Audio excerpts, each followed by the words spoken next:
Happy birthday to you.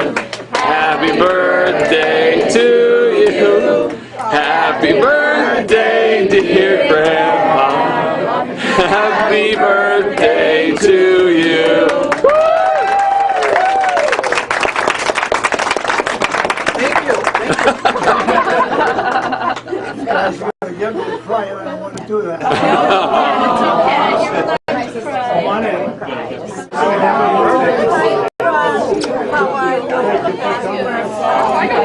I know you're sad.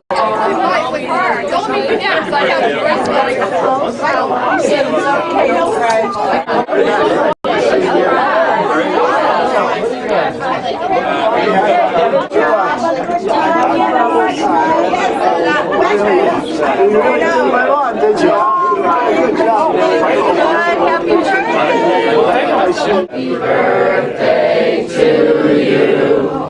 Happy birthday to you. Happy birthday, dear Ronald. Happy birthday to you.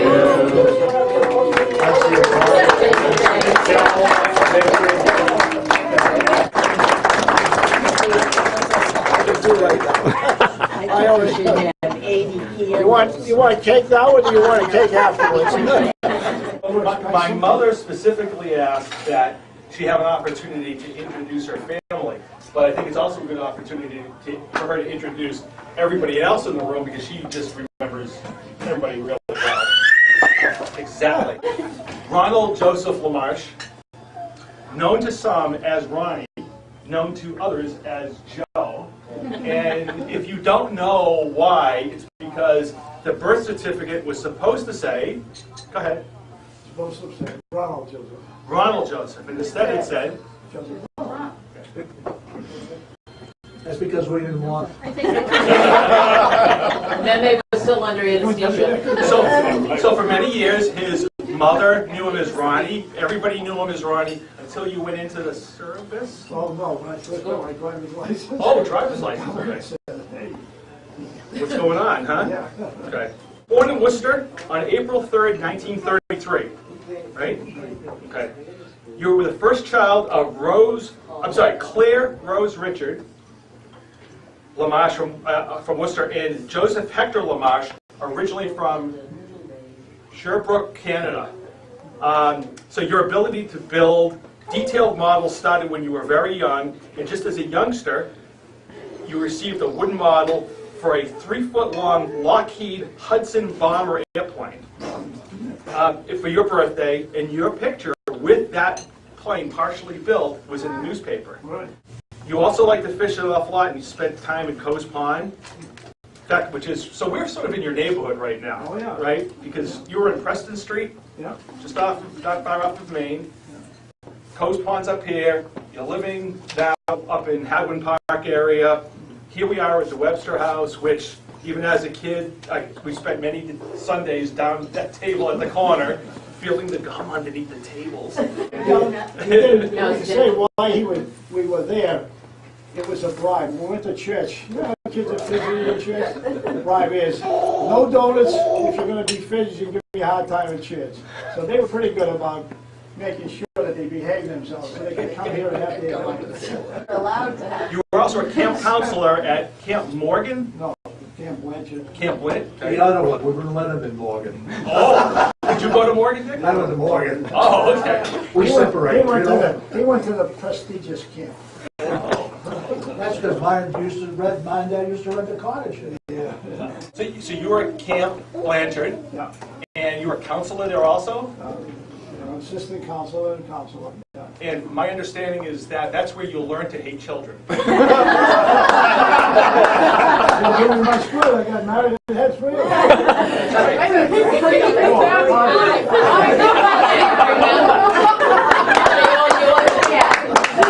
The twins count as one. This team doesn't go. Give it sense.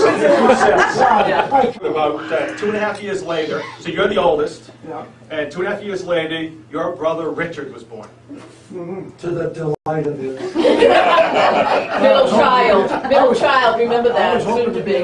the only son. I lose out of that. I was put on earth just to persecute you. And we recently heard, well, we heard a few moments ago, that you stabbed him once. No, I didn't stab him. I know, you just threw it at him, you that's just all. threw a pair of scissors and they happened to stick in his arm. So, Mom, do you know, maybe this is a good point for you to jump in and say, who is Dick married to and all the kids? What you got? Okay, That's okay, she's on camera, it's fine. Dick, right here, is married to Jean, and their children, Kevin, and wife Jane. LaMarche, yeah. Do I move on to the next table? No, and now tell us about Bernie, who's in Florida. So, Bertie got married a couple times. He's single now. Yeah. And happy to be single. And they adopted 2 children. And one lives in Chicago, and the other one lives with Kevin. With Bernie. in Florida. I'm counting on you, Ma. You got to remember these names. It's going to be a long day. No, I can move right along, okay? No, I'm kidding. I need a little help here and there, okay? Okay. Do I go on? Yeah. Go ahead. All right. Now, here is Paige, David's daughter, Paige, and her girlfriend. No. Yes, thank you, I'm flattered. Donna and Debbie. This is David's wife. And let's see, Jane I already introduced. Already got me. And let's see. And Lee is second oldest grandson. And let's see, did I say anybody? No, I didn't. Okay. Lee is David's oldest, yeah, okay. And he's the older guy. He competes for age with Caroline. They're both 32. Or you will be soon. Very soon. Yeah. And let's see. This is grandson Wow. Doug Haddad and his wife Jane. Jamie. Jamie. That's good. Got it. I'm close. Let her off, don't worry about it. Daughter Cheryl. Hello. And the instigator here. Let's see, across the way is somebody, you were sitting there, weren't you? Yeah. Is that Ashley? No, it's Emma. Emma. I can't see your face. Emma is Tom's daughter. One and only daughter, right, Emma? Yep. Bet she knows it. Now you got it. Okay. Ashley. And Jeff. Okay. Jeff is Ashley's boyfriend. And let's see, Ashley, Cheryl's daughter. Cheryl has Caroline and Ashley. And let's see, Jeff, across the way, Randy, no, I haven't forgotten. Give me time. Randy is Cheryl's husband. Yes. In the striped shirt. And Michael is Caroline's husband. And Leon here is having a nap. Great-grandson. And great-granddaughter, Vivian. I can't get her slide.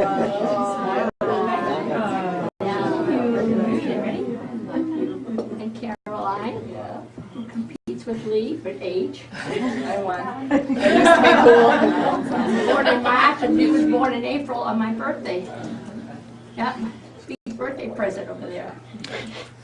Getting bigger for you. Too bad. Not just old. I was on duty and David called the unit and said, I got a big surprise for you. And it was Lee. I was working nights. I was about to leave the ship. But I got the good news. Yeah. Okay, Sarah is Carol's daughter. Carol is Jim's daughter, Haddad. And her boyfriend, Sean. Is that how I Yeah, it right? Grandma, you're on a roll here. Jim is my son-in-law, Jim Haddad, and her wife, Carol, my daughter Carol. Carol, who keeps me on the straight and narrow when it comes to diet. Right, Jim? Keeps us straight here. And my lifetime friend, since I was about, what, 9 years old, Anne Marie Saxa. Another friend, Janet LaRue. She grew up with Dad. In fact, you went out with Dad. I went out with Richard. One time you did. Did I go out with Ronnie? Yeah, you did.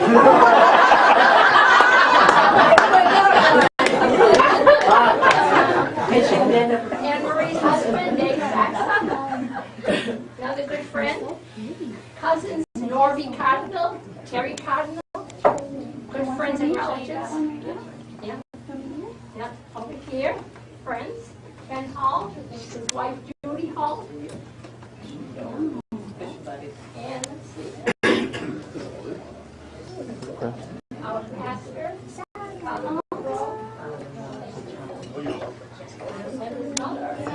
my dear neighbors, Teresa Roberts, and her niece, Mary Reed. These people here, the Goslins, Beverly and Al, are card-playing friends. And more. And more. And my nephew, Paul Sheen, and his wife, Betty. Eddie. I said, I'm not going to forget That's that okay. day. We traveled together. We did trips together. My friend, Al Stanhope, Al my fishing Stanhope. friend. Him and I worked in Morgan Construction Company. He's also somebody I go fishing with often. Yeah. And The mother thing, yeah. We still manage to get together besides fishing too. your coffee partner. Yeah, yeah. Now you have to understand, if she didn't recognize your face, she is partially blind. I think she did a damn good job.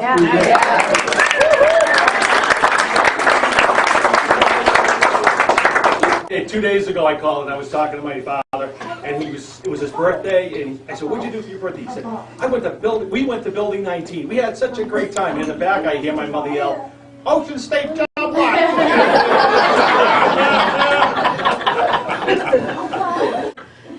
So you went to Worcester Boys Trade High School, right? High school? Okay. And now, did you learn to be a pattern maker there, or were you going for something else? I was selected to go to the paint shop, because they had to have room for me in the pattern shop. Go ahead. I know this is a funny. No, couldn't. You were. No, but that's where I got my education, as a pattern maker at Morgan, at the Boys Trade School. Fortunately enough, when I graduated from there, Morgan Construction Company in the city took me in as an apprentice, and I worked there for about a year. And that time they started drafting people once again, so I took the advantage and went into the Navy. Fortunately, in the Navy, I was transferred to a ship that needed pattern makers, and then I was sent off to school for 8 months, 6 months, something like that. And that's where I developed my trade over the years in the Navy. It was a comparable school, just like I did at trade school, so I had a lot of good pointers. And when I came out of the Navy, I was lucky, Morgan took me back. And I spent 45 years with them. The last 5 years, actually, there was a declining trade, so they decided to close the shop. I moved from there to project manager, and then to purchasing department. I was buying gas, and that's where I retired. Mom kept calling me the last years, or when I got to be 62, why don't you retire? Come on home, the yard is nice, the swimming pool is mine. 4 times a day, she kept bugging me. So at 62, I retired from the farm. But it wasn't a lost cause, because unfortunately Mom had some serious problems at that time, so it was nice that I was around. But it was a fulfilling life as far as work goes. I liked what I was doing. I wish I could have done it right up to where I retired, but that wasn't possible. But our life is not too bad off. You think of your fathers, your grandfathers, or whatever, you know, standing there, you're on the beach of Normandy, you're in a tank, you got Gatling guns and all that. No. That's not the story here. Where were you stationed? West Florida. In Groton, Connecticut. Was there a war going on? Not that I know of. There was one, I wasn't in. Oh, and there was one other place you were stationed, and it was on the West Coast. Where? Oh, San Diego? That's where I started school. But that was a lot of fun, too. So San Diego, Key West. Groton, Connecticut. Oh, St. Thomas. Oh. Those are sea duty things he was Oh, doing. that reminds me. Okay, so there was a story here someplace. How many people have been to Cuba in this room? How many people have been to Cuba? Okay, we have one. I was. Okay, give me a page. Okay, to the group here, just give a quick synopsis of what you did in Cuba. Turn around so the camera can see you. Okay. I helped people, you know, I went to their houses and helped them build things, and it was a really rewarding experience. Thank you. Go sit down. Right. Now, you spent about how many hours in Cuba? A couple of days. A couple of days. And what did you do while you were in Cuba? Get drunk. Where in this whole process did you meet Mom? Well, at the time, prior to going into service, naturally, Mom had graduated and I was still going to school, but we had gone, we were going to Johnny Hine. I don't know if people remember Johnny Hine. It was a dance hall. And you know what a pip center, people who live in the city, what a pip center is, it was on the top floor of that building. And the Friday, Friday night was the YMCA, Saturday was No, Johnny Hine. reverse it. Friday night was Johnny Hyde, Saturday was the Y. However, It was a fun dance because we wore dungarees. It was fun. Might be your last chance. One of our friends brought her to the dance, and I danced with a friend. Pretty nice looking gal. And while we were dancing, she said to me, gee, my friend is not having a good time. Would you mind dancing with her? That was Stella. Well, it just happened that I did ask Stella to dance, and we ignited it, if you want to know the truth, much to the disappointment of my first dance partner. And we went together for 6 years. She went through nurses training, I graduated, went to service. And, but anyways, our meeting there that night was what they call a bums dance. Now, in those days when you went dancing, you'd put on nice clothes, nice shirt, even a tie. Really, you know. You were swell, if you want to call it that way. But every once in a while they would have different venues for the night, and that happened to be a bums dance night. And that's how I met Stella. The bum dance was a pair of dungarees and a white shirt on, or whatever. It wasn't too radical. Some were radical, but not all. Not like today, they're bums before they start. Oh, I got to tell you a story though. While I was in the Navy, I got a beautiful letter in the mail, and I started reading it. And I said, what is she trying to tell me here? And what she was saying is that she had already rented the hall for our wedding reception. She had already signed to when we were going to get married.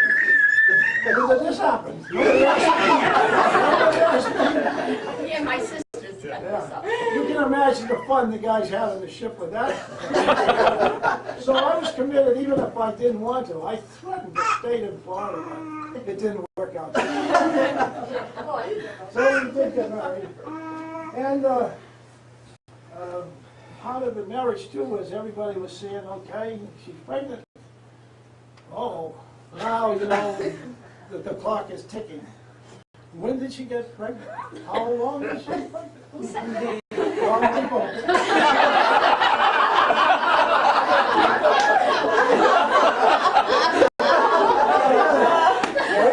We were real lucky. He was born one day after 9 months. I want to give a chance for other people to speak about, you know, some people I know from It made up things. some things, yeah. Yeah. But I was listening to a... Sit down. No, stay right there so the camera can see you. This morning, I happened to turn the TV on like I normally do on the weekends, and because it's Sunday morning, there is a preacher on Joel Osteen that now I don't usually watch the shows, but he was talking, and he's got a huge congregation. I mean, it seems like 10,000 people are in the room, but he was talking about wanting to be happy, and he said, someone once said, if you want to be happy for an hour, take a nap. For a day, go fishing. For a month, get married. For a year, win the lottery. But for a lifetime, be good to people. And I guess I think I heard that, and it just, to me, summarized what I think you not just lived, but preached in many ways to all of us, is if you just are good to speak to others, then they will be good to you, and everything else falls out of that. And I want to personally thank you for that. It's created a real great basis for me, for my life.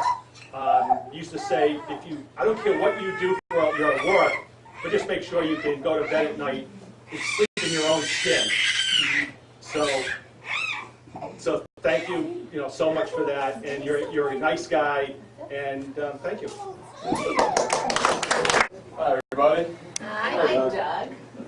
So, I'm this big guy's grandson, happily. I don't have much to say, but at one point in my life, my grandparents took care of me on the weekends, and it was a great time. My grandpa would always take me to do different things and whatnot. There's this one time that he took me to play miniature golf, and I don't know if he was letting me win or he was just that god-awful at playing. But it was a special day where he made me feel special in myself and gave me a ton of attention and even let me have ice cream at the end. But just that little moment, that 5 hours with my grandpa, that was a great day, and I'll never forget it. And that's all. Glad you have that.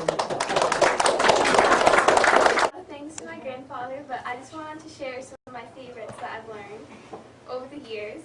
So when I was a little kid, I used to go driving a lot in the car with my grandparents.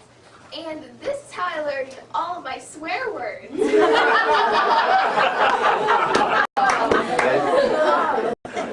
My grandfather, which I call Pet Bear, has a very intense language while driving. And I remember my mother smacking him, shh, whenever he swore, when I was a little kid. I also learned to be stronger because he used to tease me a lot when I was a little kid. He always used to make fun of me, like when I was in memory. I also used to hit him for that, going, shh, shut up, until I would start crying, Until one day I learned, oh, let's tease him back. So I started going, oh yeah, you think I eat weird? Well, you're fat.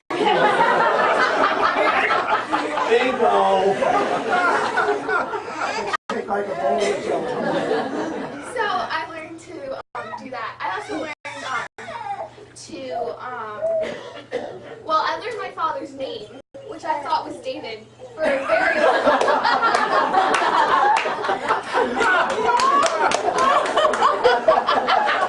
I swear.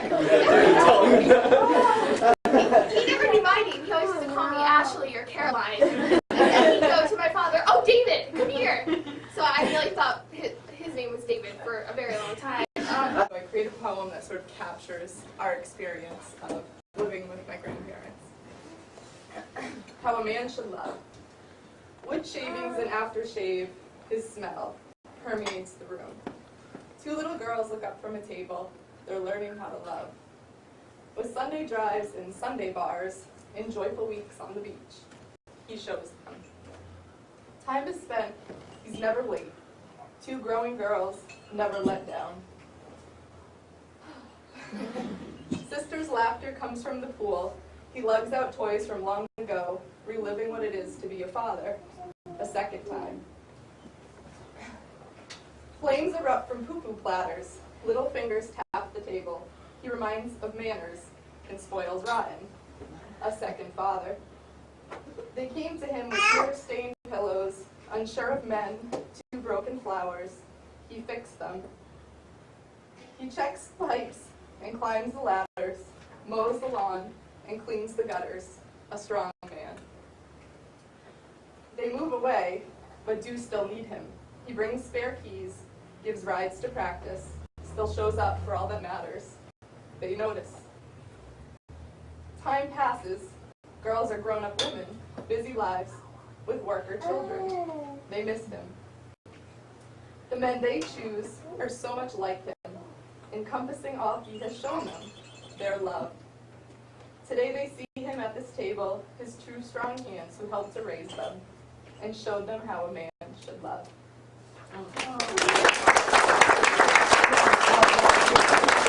We came up with some facts that you guys might not have known about, or maybe you do, so Paige, would you like to start? Okay, so we're going to start off easy. Everyone knows that Grandpa has an infectious laugh. It's kind of like a cartoon character. We know he loves his family. He loves adding people to his family. But I think we all remember when he made an Easter speech about some of us and how our relationships probably wouldn't last until the next Easter. Was that right? He was there. Stop here. Over the past 8 years, Grandpa has had a lot of jobs. Most people know that he was a pattern maker in a shop. But did you know that he was also the prima ballerina for the Russian ballet? He's been known to get up on point during Christmas lunch. As you heard, Grandpa had a little different kind of a school experience, but we looked into it, and in fact, his first job was to stand outside the cave and warn the other students that dinosaurs. Thank you. Sometimes these jokes have to walk to your seats. It's okay. Okay, so here's a typical phone conversation with Grandpa. Hello? Hey Grandpa, it's Paige. Oh, hi, Paige. How are you? I'm doing okay. What's up with you? Not much. Let me get Grandma.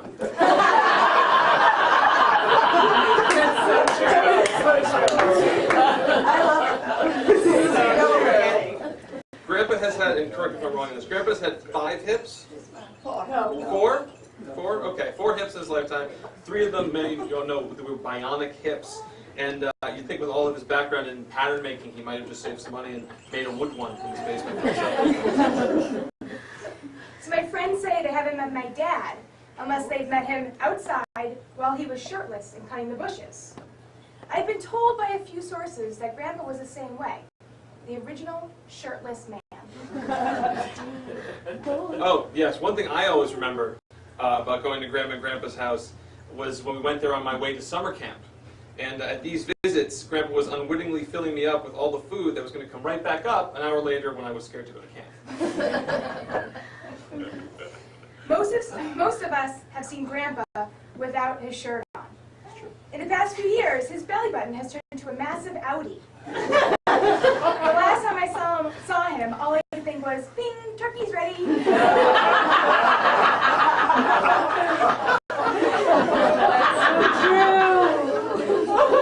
Now, Emma kind of touched on this already, but I was going to say, with the blessing of such a big family, it's always interesting to have Grandpa try to remember your name. Because for me, it's usually, hey, Tom, David, Randy, sorry, Lee. Lee? Lee. Finally, Grandpa has a relationship with his dog, Oscar, that is exactly how it would be if Oscar was the person. Both of them have leg trouble. They both love sleeping on the same chair. And neither of them can get out of that chair without a good push. I was trying to think of something funny to say, and I was having a lot of trouble with it. And actually, he just gave me some ammunition. He was just talking about Oscar. So I want to make sure I get this right. So you had your oatmeal you were going to make this morning, and you poured it into the dog's dish. You mixed it up, and then you realized it was the wrong dish and gave it to him, right? The dog, he got oatmeal, he got milk, he got his dog food, he got his dog crackles, the little bits, and liver, pieces of liver, no, kidney. Then he got gas. I staked out in the microwave and sat down and had my dinner. For the first time, he ate So, I want to say that I've been very fortunate. There's a healthy spread between my siblings and myself. But because of that, I've had a lot of chances to spend with my dad, just the two of us. And I always really appreciated that. We would spend a lot of time together on the weekends, Sunday. I know both David and I would spend a lot of time when we had projects around the house helping my dad. And, one thing that I always learned, I never felt scared to try to do something. Because that time we had together, if I made a mistake, it wasn't so bad. And if you ever work with my dad, like washing windows or something, he's really picky. He really was like, not even saying. But he's lightened up. Because one time, I always thought, you always wonder, like, when is your parents going to kill you because you do something? One time I had a motorcycle when I was younger. And I rode the motorcycle, and I was going past the back door of the house. And the handlebars caught on the back door, on the screen door, and I went through the door. And he didn't yell at me. So then I realized at that point, he's lightening up just a little. But thank you so much for all that you've done for us. And my name is Paul Keene, and my mother and Stella were sisters. And I want to tell you that I was at their wedding. There was a house on 91 Southgate Street. We lived on the second floor. And my grandparents lived on the first floor with my Aunt Stella. So I knew her before she was married. I remember Uncle Ronnie used to have a big white and black car. I think it was an Oldsmobile. Yeah. You remember that? He used to give us rides in that.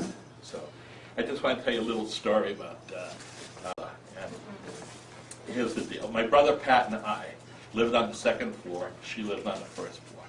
And so we saw her every day. Now, she's a sweet person now, and she was just as sweet when she was younger. And my brother Pat and I used to try to figure out ways how to get her angry. Well. And I tell you, we wouldn't stop until we got her good and bad.